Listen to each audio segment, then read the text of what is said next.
Hello guys अस्सलामु आलैकुम welcome to my another video. তো আজকে আমি নিয়ে আসলাম আরেকটি ক্লে ভিডিও নিয়ে। তো আমি এই কেকটি বানিয়ে শর্ট ভিডিওতে দিয়েছিলাম, তো অনেকে এটা পছন্দ করেছে আর টিউটোরিয়াল ভিডিও চেয়েছে। আসলে এটা করার সময় আমি টিউটোরিয়াল ভিডিও করিনি, তাই দিতে পারছি না, তবে আরেকটি কেক বানিয়ে অবশ্যই দেখাবো আপনাদের। আর এই যে আমি আরেকটি আইটেম বানিয়েছি, তো এইটার আমি ভিডিও ছাড়িনি, তবে ফেসবুকে আমি পিক ছেড়েছিলাম, এটা অনেকে পছন্দ করেছে। তো উপর দিয়ে কেক আইটেম দিয়েছি, ডোনাট দিয়েছি, সুইটস দিয়েছি আর নিচ দিয়ে দিয়েছি বিস্কিটস। তো এটা কিন্তু খুবই কিউট দেখতে, তাই না? আর এখানে আমি আরো কিউট কিউট আইটেম বানিয়েছি। তো এই যে একটি ক্যাকটাস, আরো কিউট কিউট আইটেম দেখতেই পাচ্ছেন আপনারা, ফুল পিৎজা এসব বানিয়েছি।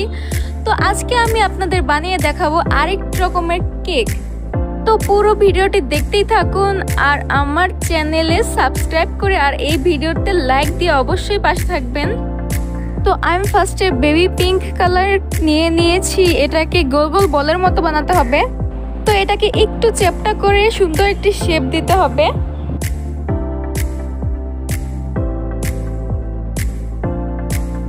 তো আমার শেপটা হয়ে গিয়েছে কেকের নিচে বসানোর জন্য। এখন হলুদ কালার নিব আমি।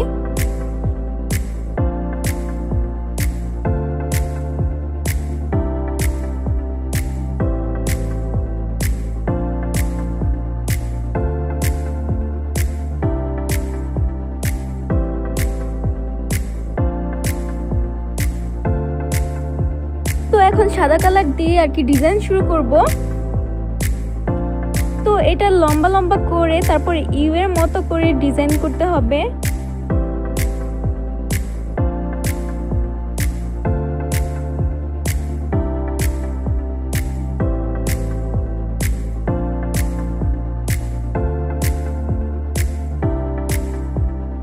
তো এরকম করে পুরোটা কেকে এভাবে ডিজাইন করে নিব আমি।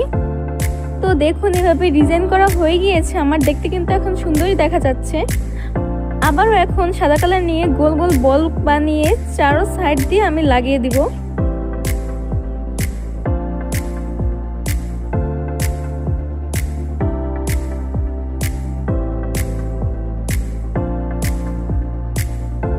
তো হয়ে গিয়েছে, এই দেখুন ডিজাইন করে এখন কিন্তু দেখতে সুন্দরই দেখাচ্ছে, তবে মাঝখানে ফাঁকা ফাঁকা লাগছে, তাই মাঝখানে দুটো চেরি বানিয়ে বসিয়ে দিব।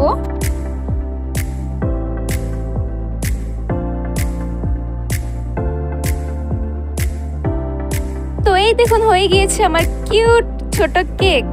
তো দেখতে কিন্তু খুবই সুন্দর আর খুবই কিউট দেখাচ্ছে।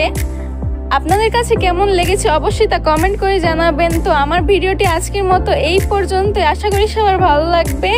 তো সবাই আমার চ্যানেলটি সাবস্ক্রাইব করে পাশে থাকবেন। আল্লাহ হাফেজ।